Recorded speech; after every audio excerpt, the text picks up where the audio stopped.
देखो, आज की क्लास में जो है हम लोग दो चीज जानेंगे। कोल्ड वॉर के बारे में प्रॉपर तरीके से जानेंगे कि जो कोल्ड वॉर है या जिसको ठंडा युद्ध या शीत युद्ध कहा जाता है, ये आखिर में था क्या, और ये युद्ध इतना ज्यादा जो हवा बना है कि एक ऐसा युद्ध था जो युद्ध बेसिकली क्या था कि नॉर्मल वॉर से जो था वो अलग था, डिफरेंट था। तो ये भी जानने की कोशिश करेंगे और पढ़ाने के बाद जो है तुमको एकदम क्लियर हो जाएगा, पानी की तरह एकदम क्लियर हो जाएगा कि भाई कोल्ड वॉर था क्या। दूसरा, कोल्ड वॉर क्यों स्टार्ट हुआ, इसको बारे में हम लोग बेसिकली पढ़ेंगे कि what were the major reason behind it, why this war is actually begins. बोलते हैं ना, हर एक चीज होने के पीछे कुछ ना कुछ कारण होता है।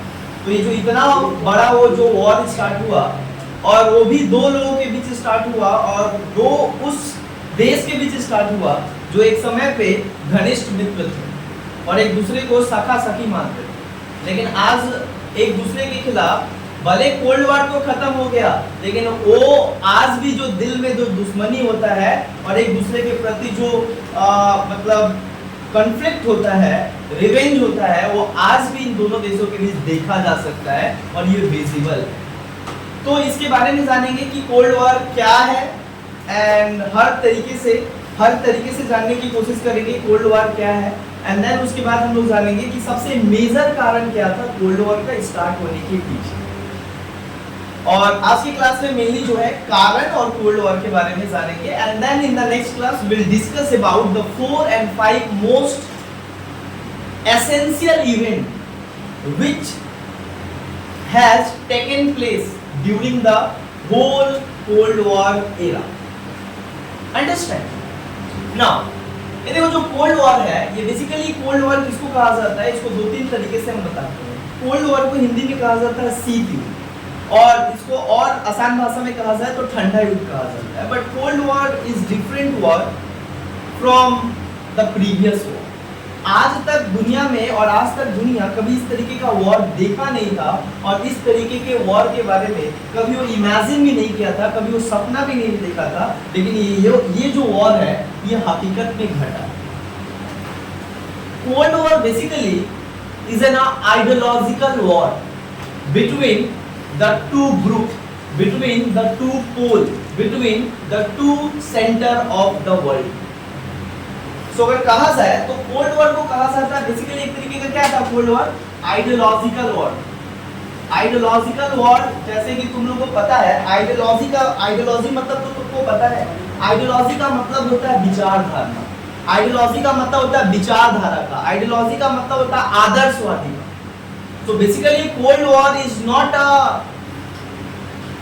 nuclear war, but the impact of Cold War is more than nuclear war. जो ऑलरेडी हम नेक्स्ट क्लास में तुम लोगों को बताए थे, एक जस्ट इसके बैकग्राउंड के बारे में बता रहे थे कि कोल्ड वॉर एक ऐसा वॉर है जिसमें एक बम, एक गोली नहीं चला, परमाणु बम नहीं चला, लेकिन सबसे घातक था ये प्रमाण देता है 1991 के बाद। सो basically cold war in a general term, अगर साधारण भाषा में और आम भाषा में कहा जाए कि कोल्ड वॉर क्या है, तो कोल्ड वॉर बेसिकली एक क्या है, आइडियोलॉजिकल वॉर, एक तरीके का विचारधारा का लड़ाई। तुम्हारा विचार उससे नहीं मिलता है तो तुम उसके दुश्मन हो, राइट? उसका विचार तुमसे नहीं मिलता है, मतलब cold war basically are two opposite ideological, that means the cold war is the war of two ideologies। साधारण और आसान भाषा में कहा जाए तो दो अलग अलग सिद्धांत और विचारधारा का लड़ाई था, और ये विचारधारा में पूरा का पूरा दुनिया जो है इसमें इन्वॉल्व हो गया। ये विचारधारा का लड़ाई न्यूक्लियर बम से भी कई गुना ज्यादा खतरनाक है। लोग कहते हैं कि आज तक फर्स्ट वर्ल्ड वॉर हुआ, सेकेंड वर्ल्ड वॉर भी हुआ, लेकिन थर्ड वर्ल्ड वॉर नहीं हुआ। भाग मनाओ, थर्ड वर्ल्ड वॉर, दुनिया नहीं बचता अगर 1962 ईस्वी में यूएनओ के द्वारा पीस कीपिंग फोर्स नहीं भेजा गया होता। क्यूबन मिसाइल क्राइसिस, आज जिस तरीके से दुनिया का हम सूरत देखते हैं, आज ये दुनिया का सूरत और पूरा दुनिया और पूरा वर्ल्ड पॉलिटिक्स और इंटरनेशनल पॉलिटिक्स इस तरीके से नहीं होता अगर उस समय बचाया नहीं गया होता, दोनों देश को रोका नहीं गया। वो भी बताएंगे, वही तो बोले इवेंट पढ़ाएंगे नेक्स्ट क्लास में। आज समझो कि कोल्ड वॉर होता क्या है। Cold war basically is ideological war. अभी जो वॉर था आइडियोलॉजिकल, वो कौन सा आइडियोलॉजी का था? दो आइडियोलॉजी का। कौन सा, कितने आइडियोलॉजी का था? दो आइडियोलॉजी का था। और दोनों आइडियोलॉजी क्या था? एक दूसरे का ऑपोजिट, एक दूसरे को देखने वाला नहीं चाहता। जैसे कि हम बता दें, अमीर कभी गरीब को देखना नहीं चाहता और गरीब कभी अमीर को देखना नहीं चाहता है।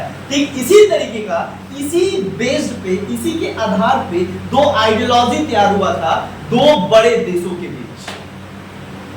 एक आइडियोलॉजी को कहा जाता है कैपिटलिस्ट, एक आइडियोलॉजी को क्या कहा जाता है? कैपिटलिस्ट। और एक को कहा जाता है कम्युनिस्ट, या इसको कहा जाता है सोशलिस्ट। तो बेसिकली वो कौन से दो आइडियोलॉजी के बीच वॉर स्टार्ट हुआ था? Cold war. तो बेसिकली दो आइडियोलॉजी के बीच स्टार्ट हुआ था। एक को कहा जाता है कैपिटलिस्ट, मतलब पूंजीपति या पूंजीवाद, और एक को कहा जाता है कम्युनिस्ट और सोशलिस्ट। इसका मतलब होता है साम्यवाद या समाजवाद। तो बेसिकली समाजवाद और पूंजीवाद, दो विपरीत आइडियोलॉजी के बीच जो है कोल्ड वॉर शुरुआत हुआ था। अंडरस्टैंड, समझ आया? कोल्ड वॉर कैसे स्टार्ट हुआ था? तो बेसिकली दो आइडियोलॉजी के बीच हुआ। अब ये जो आइडियोलॉजी था, कैपिटलिस्ट जो आइडियोलॉजी था, इसको मानने वाला जो देश था, उस देश को कहा जाता है USA, United States of America. America जो है पूंजीवाद विचारधारा का जो है समर्थक है। और पूंजीवाद का मतलब क्या होता है? ये विचारधारा क्या कहता है? ये विचारधारा कहता है कि प्राइवेट ऑनरशिप ऑफ वेल्थ, एक इंसान जितना मन उतना पैसा कमा सकता, और वो जितना पैसा कमाएगा वो सब उसका होगा। और आसान भाषा में कह दे तो कैपिटलिस्ट जो आइडियोलॉजी है based on private property rights. इसका मतलब होता है अमीर लोगों का एक विचारधारा है कि अमीर अमीर होते जाए, अमीर को ही केवल हम देखेंगे, गरीब से हमको कोई मतलब नहीं। तो अमीरों के लिए जो विचारधारा था, उस विचारधारा को संक्षेप में कह सकते हैं पूंजीवाद विचारधारा, जिसका समर्थक और जिसको लीड, जिसका नेतृत्व कौन कर रहा था? अमेरिका। Understand, America. तथा दूसरी तरफ जो एक और आइडियोलॉजी, उस आइडियोलॉजी को कहा जाता था कम्युनिस्ट या सोशियोलॉजिस्ट। ये क्या था कम्युनिस्ट और सोशियोलॉजिस्ट? साम्यवाद या समाजवाद क्या था? साम्यवाद और समाजवाद कहता था कि हम अमीरों को नहीं, बल्कि देश में जो गरीब हैं, जो श्रमिक है, जो किसान है, उनको क्या करेंगे? समान रूप से आर्थिक और हर चीज में क्या करेंगे? हक देंगे। इसका मतलब होता है, साफ साफ इसको समझाए तो ये गरीबों का विचार था, ये अगेंस्ट था प्राइवेट प्रॉपर्टी का। इसका मतलब होता है देश का सारा संपत्ति का मालिक एक व्यक्ति नहीं होगा, देश के सारे लोग इस देश के संपत्ति का मालिक होंगे। ये विचारधारा था कम्युनिस्ट और सोशलिस्ट, जो इसको देखना नहीं चाहता था, क्योंकि ये इसका अपोजिट आइडियोलॉजी था। सेम ये गरीब, ये अमीर का बात करता था, ये गरीब का बात करता था। तो जो गरीब होगा वो कभी नहीं अमीर के विचारधारा को मानेगा, और जो अमीर होगा उसको तो लेगा जा, सब गरीब को मिल जाएगा तो हम लोग क्या करेंगे? This is the two opposite and alternative ideology which lead a new war after the end of Second World War, and that war is called Cold War. So basically दो आइडियोलॉजी के बीच था, और ये जो कम्युनिस्ट और socialist ideology था, जो गरीबों का बेसिकली विचारधारा था, जो गरीब का बात करता था, गरीबों के हक के लिए बात करता था, मजदूरों के लिए बात करता था, ये आइडियोलॉजी किसके आइडिया पर बेस्ड है? तो एक बहुत बड़ा व्यक्ति है, 4th सेमेस्टर में पढ़ाएंगे। Political science is incomplete without the study of Marx. Marx छाड़ा राजनीति होए ना, कार्ल मार्क्स मार्क्स सारा राजनीति थोड़ा सुना होगा। तो कार्ल मार्क्स के आइडियोलॉजी के ऊपर बेस्ड एक आइडियोलॉजी बना, कार्ल मार्क्स की बातों और उनके विचारधारा पे एक आइडियोलॉजी बना, जिस आइडियोलॉजी को आगे चलकर कौन लीड किया? रसिया। रसिया आज कहा जाता है, लेकिन 1991 तक रसिया को क्या कहा जाता था? United States of Soviet Russia. Full form बहुत बड़ा है। यूएसएसआर का फुल फॉर्म क्या है? United States of Soviet Russia. क्या है? United States of Soviet Russia, या इस तरीके से भी कह सकते हैं यूनाइटेड सोवियत सोशलिस्ट रिपब्लिक। ठीक है, तो ये बेसिकली कौन था जिसको आज किस नाम से जाना जाता है? आज रसिया अकेले एक देश है, बट 1945 के बाद जब कोल्ड वॉर स्टार्ट हुआ तो रसिया के अंदर जो है 30 से भी ज्यादा देश इसके अंदर होते थे, और उस 30 देश को कौन चलाता था अकेले? लीड कौन करता था? नेतृत्व कौन करता था? रसिया।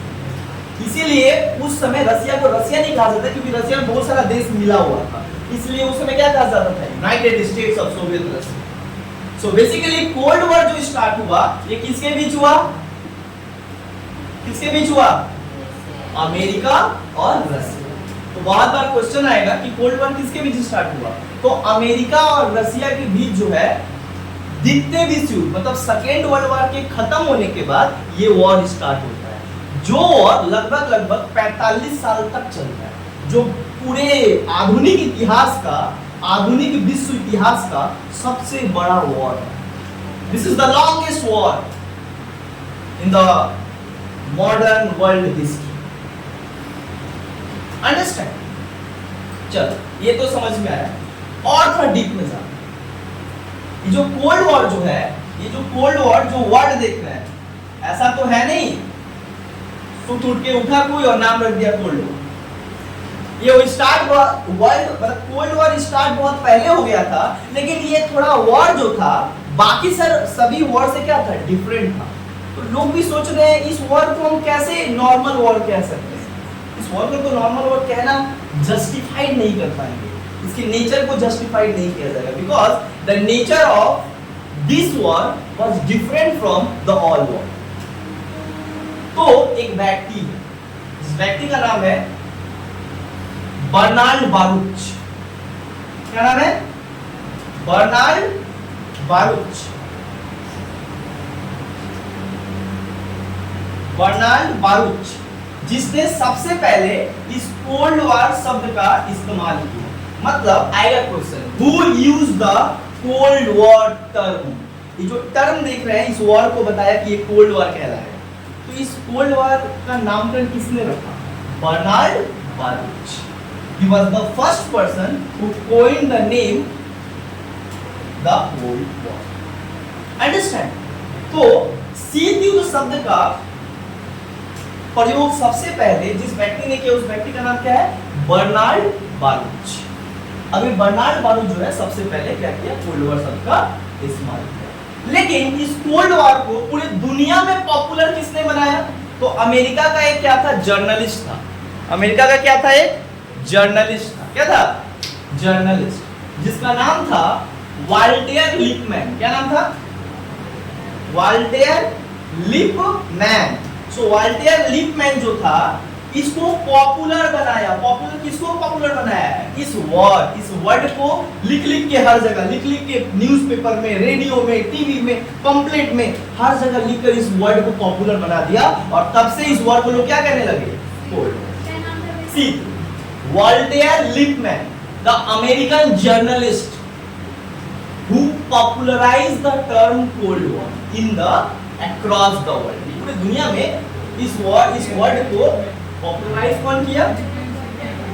वॉल्टेयर। अब ध्यान दो, वॉल्टेयर लिपमैन तो ये सारा चीज तुम समझे, पर ये जो कोल्ड वॉर है इसको एक दो नाम से जाना जाता है।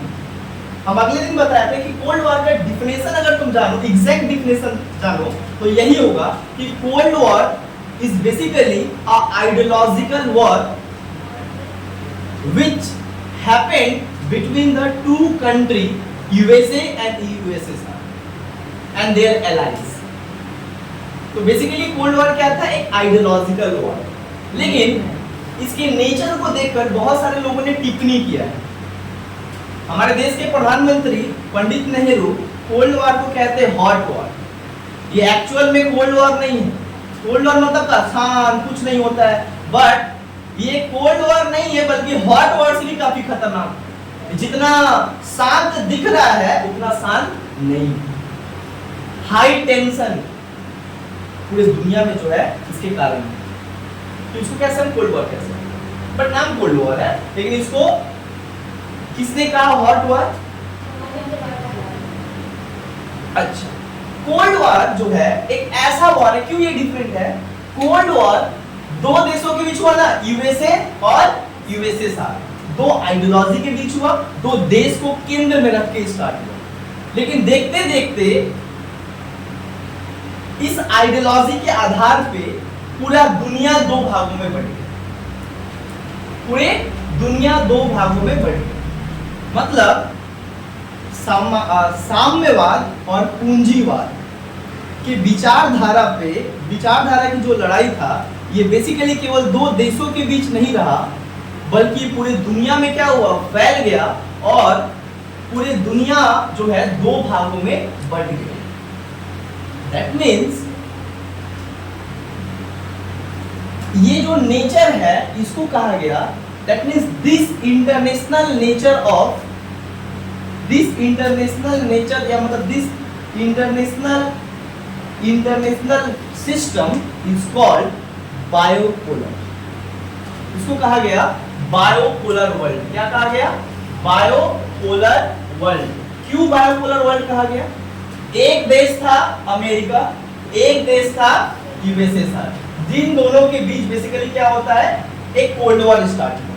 लेकिन अमेरिका क्या करने लगा, अपने आसपास के जितने भी देश है उसको अपने आइडियोलॉजी से अट्रैक्ट करके अपने गुट में मिला लिया। इस तरीके से क्या हुआ, अमेरिका का गुट फैलते गए। इधर रसिया क्या किया, अपना सोशलिस्ट पैटर्न मतलब कलेक्टिव प्रॉपर्टी का बात किया, सारा सबका संपत्ति होगा, किसी एक व्यक्ति का नहीं होगा। तो इसको लेकर क्या हुआ, रसिया अपना क्या किया, आइडियोलॉजी से बहुत सारे देश को अपने देश में मिला। इस तरीके से देखा गया कि जो पूरा दुनिया है ये दो खेमा में बट गया, और इस खेमा को कहा गया बायो पोलरिटी। बायो मतलब क्या, टू, पोल मतलब the whole world was divided into two poles, and one is USA who leads the capitalist ideology and one is USSR who leads the socialist ideology, and the whole country was surrounding it। पूरा देश इन्हीं दोनों के इर्द गिर्द क्या हो रहा है, घूम रहा है। इसी अंतरराष्ट्रीय व्यवस्था को क्या कहा गया, हिस्टोरियन और पॉलिटिकल साइंटिस्ट क्या कहते थे इसको, बायोपोलर वर्ल्ड। क्यों? क्योंकि दुनिया में दो सुपर पावर है, क्योंकि दुनिया का नेतृत्व दो देश कर रहा है, एक देश का नाम है यूएसए, एक देश का नाम है यूएसएसआर, और इसी को कहा गया बायोपोलर, जिसको हिंदी में कहा जाता है द्विध्रुवीय राष्ट्र। पूरा दुनिया जो है द्विध्रुवीय राष्ट्र, मतलब the whole world was divided into two block. That means the whole world was divided into two center. One is the capitalist center and second is called the socialist center। इन लोगों के बीच मेनली क्या होता है, war start हुआ। अच्छा, ये तो समझ में आ गया कि किस तरीके से वर्ल्ड पूरा बट गया दो भागों में। आधा देश अमेरिका को सपोर्ट किया, आधा देश रसिया को सपोर्ट किया, और इस तरीके से दोनों के बीच बट। ये सपोर्ट करने के पीछे सबसे बड़ा क्या था, आइडियोलॉजी। तो इसीलिए कहा जाता है it is a rivalry of ideology, it is a rivalry of two opposite ideology. अच्छा आगे भैया, हाँ, भारत किस ग्रुप में? भारत सोशलिस्ट, यूएसएसआर, क्योंकि Pandit Nehru was very much influenced from Russian ideology. Why? Because Pandit Nehru was a socialist person, and socialist means socialist ideology. समझ में आया यहाँ तक, ध्यान से समझना आगे। अच्छा, कोल्ड वॉर तो समझ में आया। कोल्ड वॉर जो है इसको कहा जाता है एक तरीके का, कोल्ड वॉर को कहा जाता है, cold war is not a war, it is just like a atmosphere of war. क्या बोले हम? कोल्ड वॉर जो है, शीत युद्ध, युद्ध नहीं बल्कि युद्ध का वातावरण। ऐसा तनाव है कि मानो अब तो युद्ध होगा, लेकिन युद्ध नहीं हो रहा है, इसीलिए इसको कहा गया कोल्ड वॉर। समझ आ रहा है क्या बताएं? Cold war is not a war, is not a direct nuclear weapon war between two country. It is just like a atmosphere of war. मौसम ऐसा है कि लगता है खतरनाक बारिश होगा, लेकिन बारिश तो नहीं, उसी तरीके का कुछ था कोल्ड वॉर। समझ है? कोल्ड वॉर को कहा जाता है, कोल्ड वॉर की बहुत बड़ा नाम होता है, कोल्ड वॉर को कहा जाता है, this war is called proxy war. इसको क्या कहा जाता है? कोल्ड वॉर को क्या कहा जाता है? Proxy war. What is the meaning of proxy war? एक प्रॉक्सी वॉर एक मेथड है। मतलब क्या? प्रॉक्सी वॉर का मतलब क्या है? Proxy war means there is no direct war took place between two countries, but there is no direct war। मतलब एक ऐसा war कि हमको अमेरिका को रसिया से दुश्मनी है, पूरा 45 साल कोल्ड वॉर चला, लेकिन अमेरिका रसिया कभी आमने सामने नहीं आया और कभी आमने सामने आके लड़ाई पीट नहीं किया, लेकिन लड़ाई हुआ। कैसे लड़ाई हुआ? आग लगा। मान लो मेरे को श्रेया से दुश्मनी है, मेरे को श्रेया से दुश्मनी है, तो हम क्या करेंगे? हम डायरेक्ट श्रेया से नहीं लड़ाई किए, बल्कि शिल्पा से क्या किए? लड़ाई किए, क्योंकि हमको पता था कि शिल्पा किसका दोस्त है? श्रेया। अंडरस्टैंड? समझ आया चीज को? जैसे तुम लोग भी करती हो, तो पता है वो मेरा दुश्मन है, लेकिन डायरेक्ट नहीं जाएंगे, घूर फिर के जाएंगे, बट बात वहां पहुंच जाएगी, So this is a very fascinating war, and this method of war is called proxy war, and it was used in World War। Understand? है समझ है? प्रॉक्सी वॉर समझ में आया? प्रॉक्सी वॉर को हिंदी में कहा जाता है छाया युद्ध। प्रॉक्सी वॉर को क्या कहा जाता है? छाया युद्ध। एक ऐसा युद्ध जिसमें कभी भी ये दोनों देश आमने सामने नहीं आए, लेकिन एटमॉस्फेयर बना था कि हाँ मार हो, लेकिन कभी मार हुआ नहीं। Yes, you can see. देखो क्या हो रहा है अभी भी, कैसे चल रहा है, हम तुमको बता रहे कैसे प्रॉक्सी। हम क्या बोले? Cold war is and, but the proxy war is still. Cold war तो 1991 में खत्म हो गया, लेकिन आज भी प्रॉक्सी वॉर का जो मेथड है वो दुनिया में चल रहा है। कैसे? हम तुमको एक जस्ट एग्जांपल बता रहे हैं, रिसेंट एग्जांपल सुनो है। अभी क्या हो रहा है? रूसो यूक्रेन वॉर हो रहा है, सबको पता है। अब रूस जो है यूक्रेन को मार रहा है, हाँ यूक्रेन को मार रहा है ना। अमेरिका क्या कर रहा है? यूक्रेन को सपोर्ट कर रहा है। अमेरिका यूक्रेन को सपोर्ट कर रहा है। अमेरिका बोल रहा है काहे चिंता करता है, हम है ना, सब दे देंगे तुमको, जितना है हमारे पास सब। और सचमुच मिलिट्री सपोर्ट किया, इकोनॉमिक सपोर्ट किया, हर कुछ से सपोर्ट कर रहा है। अब ये वॉर जो है स्टार्ट हुआ था यूक्रेन को लेकर, but this war is not still there. But ये वॉर जो है अब केवल यूक्रेन तक सीमित नहीं है, बल्कि डायरेक्ट वॉर किसके बीच हो रहा है? डायरेक्ट वॉर किसके बीच हो रहा है? अमेरिका के बीच। लेकिन यूक्रेन तो एक मोहरा है, यूक्रेन तो एक मोहरा है। और कैसे बन जा रहा है मोहरा? अमेरिका बोला हम सपोर्ट करेंगे, और सच में सपोर्ट कर रहा है। अरे पीछे खड़ा होकर सपोर्ट करेंगे, करने से क्या होगा? अगर दम है, अगर सचमुच तुम चाहते हो यूक्रेन का भला, आगे आओ। नहीं, this is called proxy war. वही कोल्ड वॉर में 45 साल तक चला। समझ आया? दुनिया में दो ही दुश्मन थे, एक अमेरिका का दुश्मन रसिया, रसिया का दुश्मन अमेरिका, लेकिन दोनों कभी सामना सामनी नहीं, लड़ाई कभी सामना सामनी नहीं। ये अमेरिका इसके अगल बगल देश को निशाना बनाता था, रसिया इसके अगल बगल देश को निशाना बनाता था, और यही चलता रहा पूरा 45 साल। लेकिन ये वॉर बहुत खतरनाक, 45 साल में बहुत ऐसा घटना हुआ जो आज दुनिया के पॉलिटिक्स को पूरा, आज जैसा पॉलिटिक्स है, इंटरनेशनल सिनेरियो है, उसका सबसे बड़ा कारण है 45 इयर्स लॉन्ग वॉर। क्लियर? ये समझ में है ये सारा? अब हम लोग बात करते हैं कि जो इतना खतरनाक वॉर जो 45 साल चलने वाला जो वॉर स्टार्ट हुआ, ये आखिर हुआ कैसे? ये आखिर हुआ कैसे? कुछ तो कारण होगा। हाँ, तो अब इसका जो है ध्यान समझना, एक बड़ा हेवी स्टोरी है, वो पूरा समझ में आ जाएगा। पूरा 45 साल पहले का तुमको सब कुछ समझ में आ जाएगा कि भाई ये वॉर स्टार्ट क्यों हुआ। जो कभी एक टाइम पे एक दूसरे के परम मित्र थे, आज एक दूसरे के जान के दुश्मन कैसे बने। और कोल्ड वॉर खत्म होने के बावजूद भी आज भी अमेरिका और रशिया में वही टकराव और वही तनाव है जो कि कोल्ड वॉर में देखा गया। आज कारण है, आज भी अमेरिका देखोगे कभी सपोर्ट नहीं करता रशिया को, रशिया कभी किसी भी उसके मंच पे नहीं जाता। मतलब साफ है, जो इतिहास गवाह है, इतिहास ही प्रेजेंट द फ्यूचर को बनाता है। Past determines the present and future. तुम चाहोगे इग्नोर करके चले जाए, वो तुमको इग्नोर कर देगा। सो बहुत बहुत इंपॉर्टेंट है। तो अब चलते हैं कि क्या मेन कारण था ये कोल्ड वॉर होने का, इतना खतरनाक वॉर जो हुआ, इसके पीछे क्या सबसे बड़ा कारण। तो हम लोग मेनली जानेंगे मेजर कॉजेज। क्या जानेंगे? Major causes of cold war.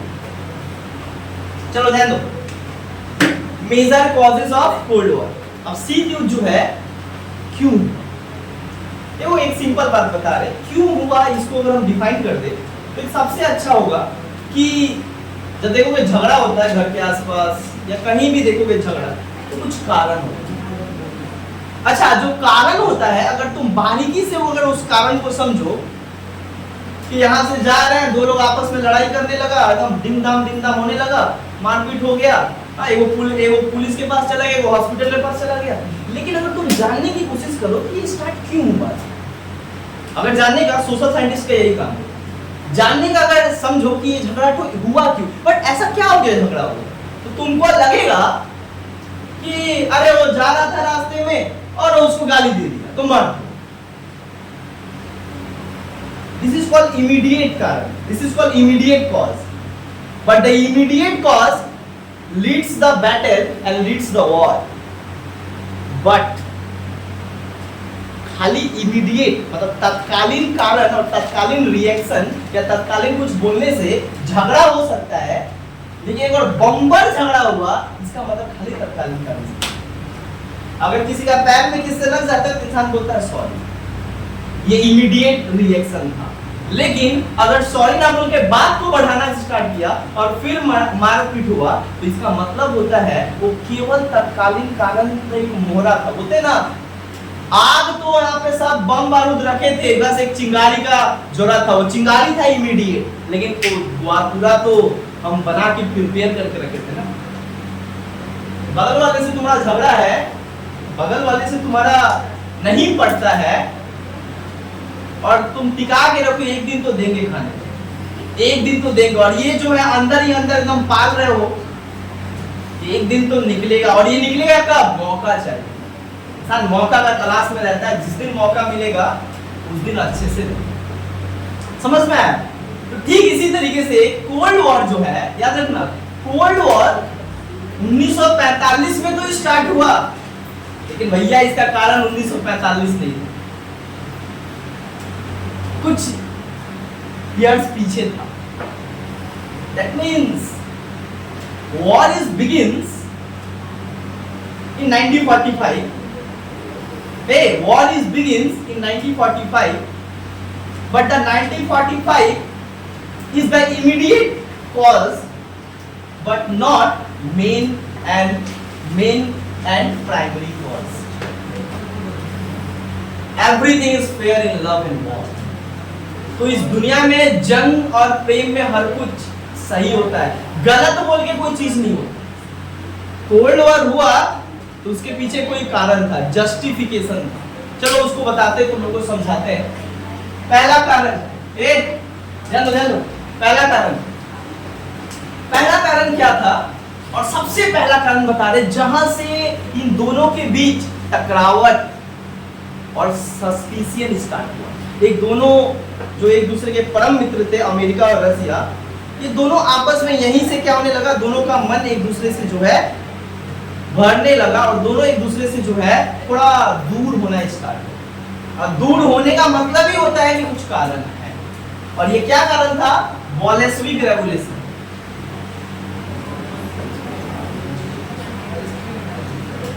Bolshevik revolution, चलो ध्यान दें, बोल्शेविक रेवोल्यूशन क्या था?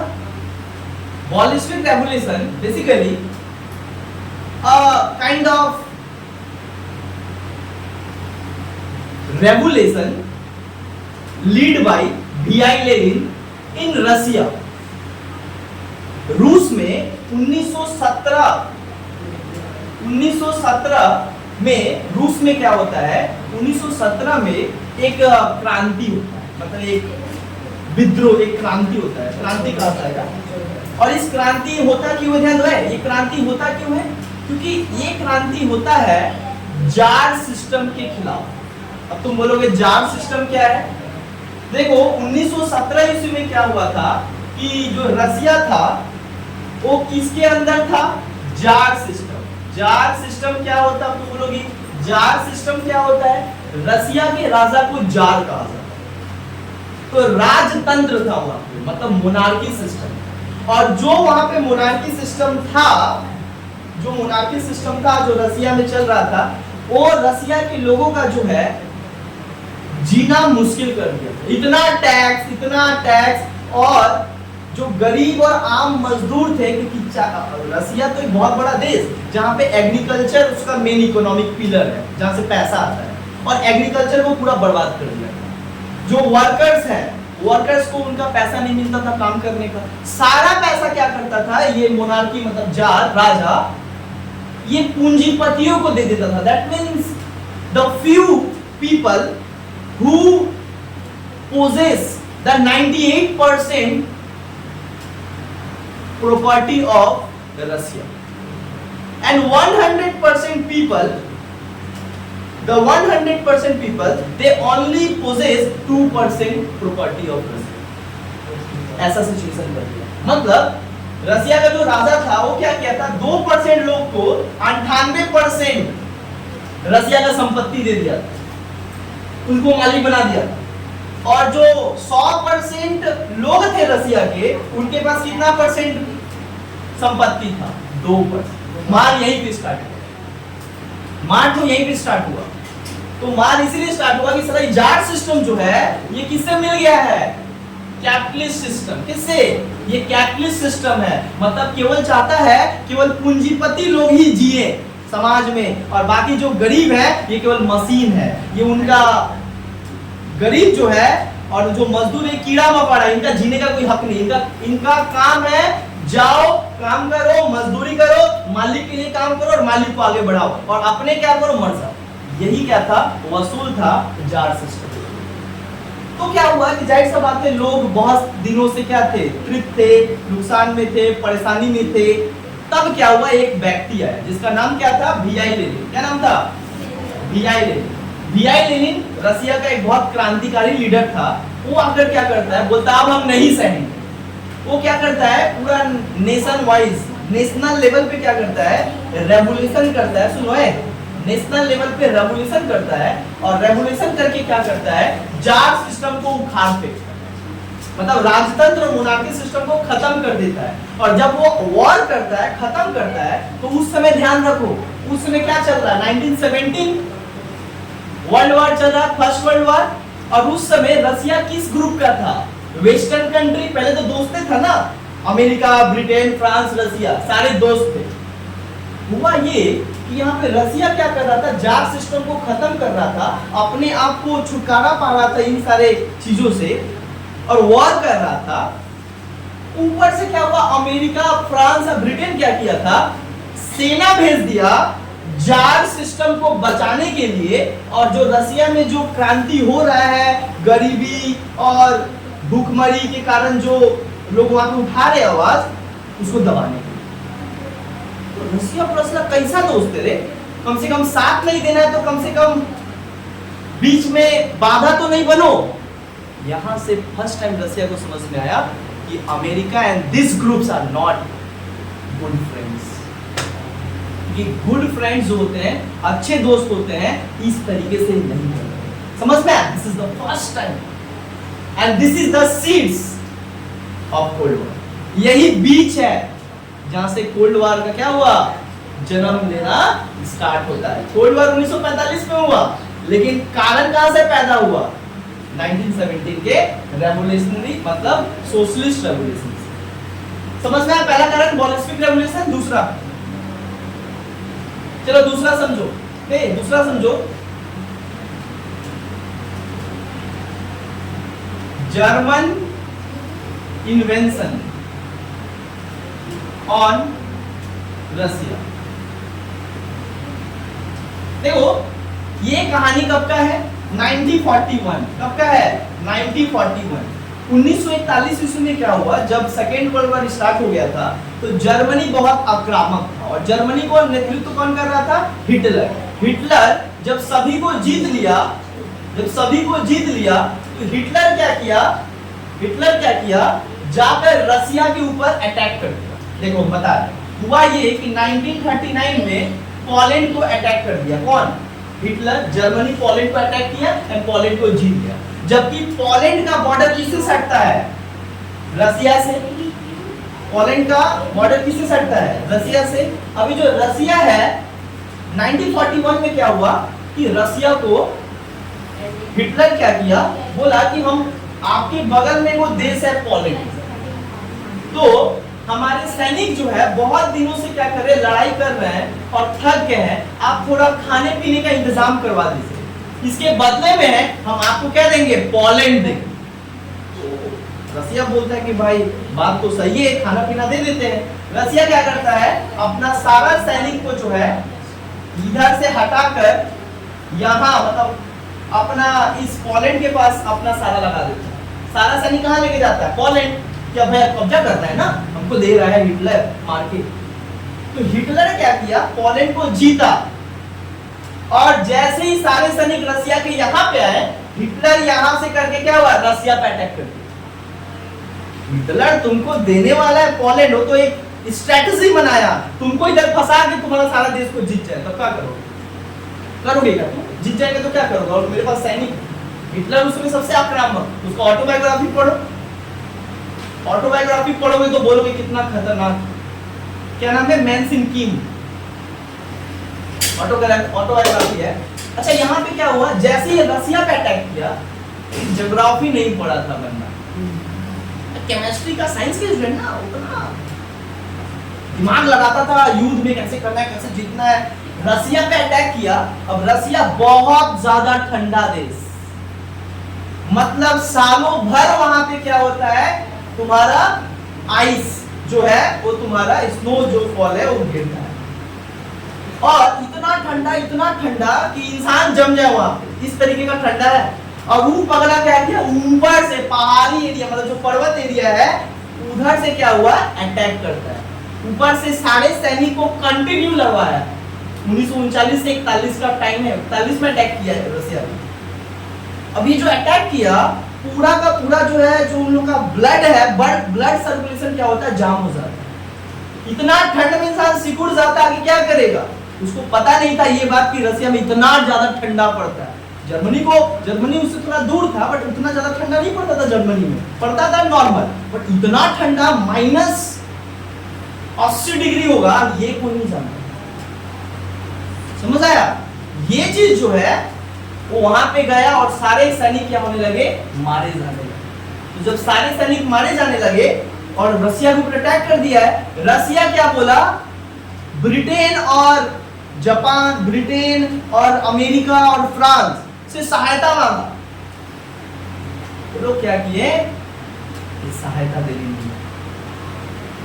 यहाँ पे एक बात क्लियर हुआ, एक बात, उस समय का राष्ट्रपति था जो रसिया को लीड कर रहा था, स्टालिन, खतरनाक व्यक्ति, मार्क्सवाद के रास्ते पे चलने वाला, क्रांतिकारी।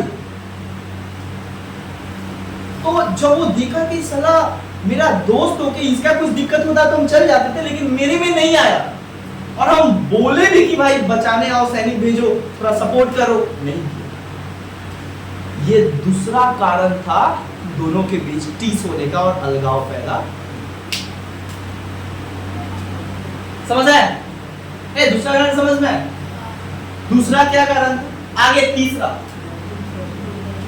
तीसरा कारण क्या बना? ध्यान दो, तीसरा कारण क्या बना? तीसरा कारण बना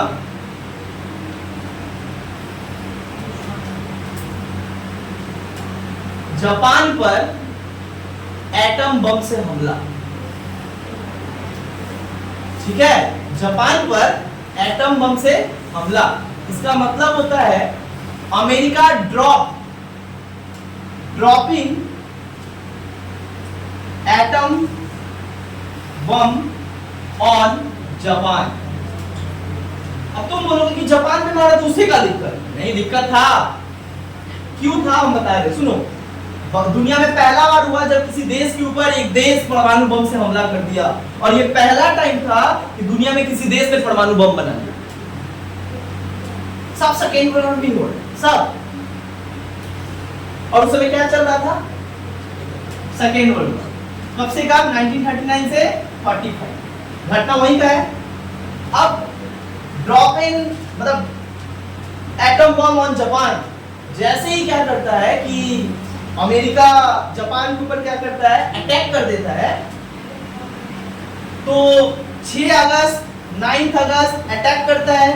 लिटिल बॉय, पैटमैन, 2 परमाणु बम को 2 जगह पे गिराता है, एगो को हिरोशिमा, एगो को नागासाकी, दोनों चित्र से गायब, मानचित्र से गायब। लेकिन ये होता नहीं, क्योंकि 1944 में अमेरिका, ब्रिटेन और जापान और रसिया चारों लोग बैठ के, सुनो है, एग्रीमेंट हुआ था, चारों लोग बैठ के जापान सरेंडर कर दिया। जापान सरेंडर कर दिया। ये सरेंडर करने के बावजूद भी मारा अमेरिका। इसका एक चीज जान गया रसिया, ये। और एक और कारण था कि परमाणु बम से अमेरिका रसिया को क्या किया था? अनजान रखना, मतलब उसको बताया ही नहीं था। अपने सारे मित्र को बताया था, ब्रिटेन, फ्रांस, पर रसिया को नहीं बताया। 2 इंसान को बताओ और एक वो भी तो तुम्हारे मित्र है, उसको नहीं बताओ, तकलीफ लगेगा। और ये तकलीफ जो है इतना ज्यादा बढ़ जाता है कि दोनों में और ज्यादा अलगाव पैदा हो जाता है। समझ में आया? तो एक तो परमाणु बम तुम मारा, काहे परमाणु बम मारा तुम?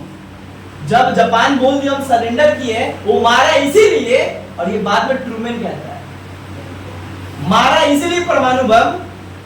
सुनो, परमाणु बम क्यों मारा? परमाणु बम कब मारा? 6 अगस्त 9 अगस्त कब? 1945। उसके पहले का घटना बता रहे। 6 अगस्त 1945 के पहले क्या हुआ था कि अमेरिका का राष्ट्रपति जो है वो तुमको इसमें बताएंगे, आगे बताएंगे। यहाँ पे क्या हुआ? परमाणु बम मारा, लेकिन परमाणु बम मारने का आवश्यकता नहीं था क्योंकि ऑलरेडी जापान सरेंडर कर दिया था। ये मारा इसलिए रसिया को चेतावनी देने के लिए कि तुम अगर हमारे ग्रुप से अलग होगे या हमारे खिलाफ बगावत करने की कोशिश करोगे, तुम्हारा ध्यान देंगे। तो मेन टारगेट जापान नहीं था, रसिया था, अमेरिका था। क्योंकि तो ऑलरेडी सरेंडर कर दिया है, तो उसको मारने का क्या जरूरत? जो ऑलरेडी मरा हुआ है इंसान, उसको मारने का क्या जरूरत? कोई यही नहीं बनता। तीसरा, चौथा कारण क्या बना? चौथा कारण बना ट्रूमैन्स पॉलिसी। क्या बना? ट्रूमैन डॉक्ट्रिन लिख दो, डायरेक्ट पॉलिसी क्या लिखोगे? Truman doctrine. अब तुम बोलोगे भाई ट्रूमैन डॉक्ट्रिन क्या है? सुनो, ट्रूमैन जो है बेसिकली क्या है? अमेरिका का प्रेसिडेंट है, जिसका नाम पूरा नाम है हैरी ट्रूमैन क्या होता है? मार्च में गद्दी पर बैठे। सेकेंड वर्ल्ड वॉर के समय मतलब 1945 तक कौन अमेरिका का राष्ट्रपति था? अमेरिका का राष्ट्रपति था फ्रैंकलिन डी रूजवेल्ट। लिख लेना, अमेरिका का राष्ट्रपति द्वितीय विश्व युद्ध के समय कौन था? Franklin D Roosevelt. अच्छा, फ्रैंकलिन डी रूजवेल्ट के बारे में एक सबसे बड़ा चीज बताते हैं जो बहुत कम लोगों को पता है।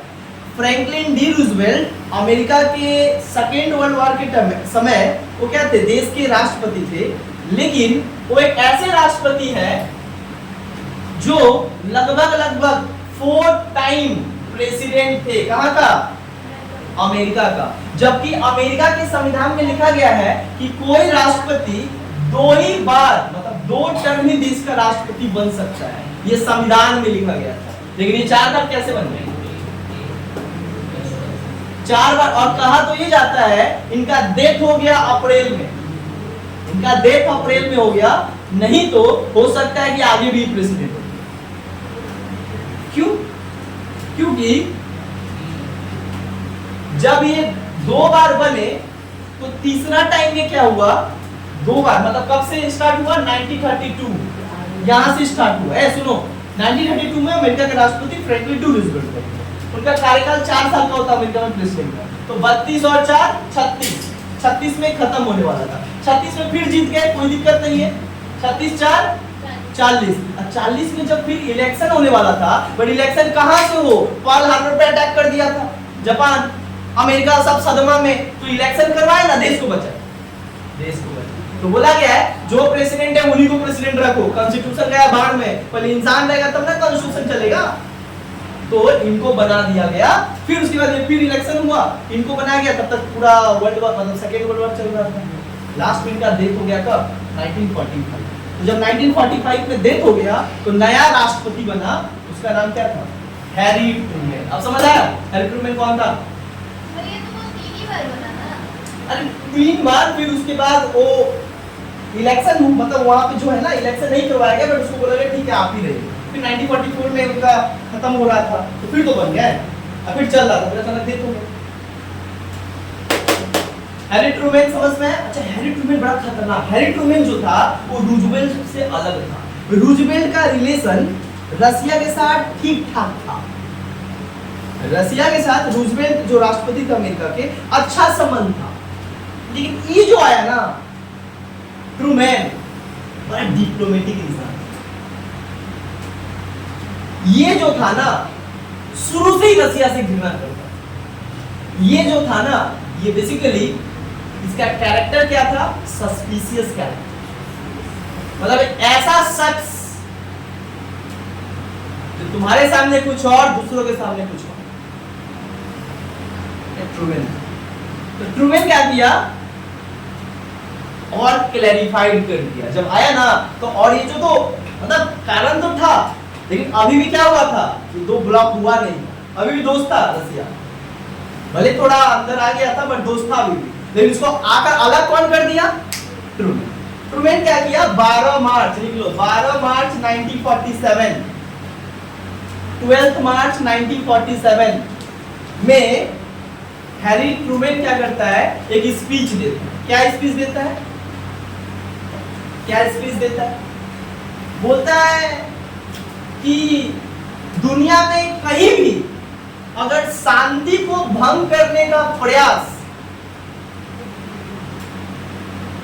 किसी सरकार के द्वारा किया जाए तो अमेरिका प्रतिबद्ध है उस देश को और वहां पे शांति लाने के लिए हर तरीके के वॉर से इन्वॉल्व है। मतलब क्या है? अच्छा, किसको आप चेतावनी दे रहे हो? ये क्या, किसको धमकी दे रहे हो? इसमें रसिया का कहीं नाम नहीं था, लेकिन द वे ही एक्चुअली, क्यों ऐसा कह रहे हैं? क्योंकि रसिया उस समय दुनिया के सारे देश के ऊपर अटैक करके अपने ग्रुप में मिला रहा, इसीलिए इसको बोले सस्पिशियस। बट ये आकर क्लियर कर दिया कि दुनिया में जो देश किसी भी देश पे अगर अटैक करता है या शांति को भंग करने का कोशिश करता है, any country who attacks in the parts of the world and try to disturb the and try to lead violence, America क्या करेगा? उसको हर तरीके से जवाब देगा। This is the doctrine and this is the philosophy. और ये स्टेटमेंट किसके द्वारा दिया गया? ट्रूमैन के द्वारा, 12 मार्च 1947। और ठीक ट्रूमैन डॉक्ट्रिन के बाद एक और कारण बना। एक और क्या बना? कारण बना, इसको हम यहां लिख देते हैं। ट्रूमैन डॉक्ट्रिन के बाद एक और कारण आया जिसका नाम था फुलटन स्पीच। क्या था? Fulton speech. अब तुम बोलोगे फुलटन स्पीच क्या है? ये देखो, फुलटन स्पीच जो है 5 मार्च 1946 को दिया गया था, मतलब एक साल पहले, ट्रूमैन डॉक्ट्रिन से एक साल पहले।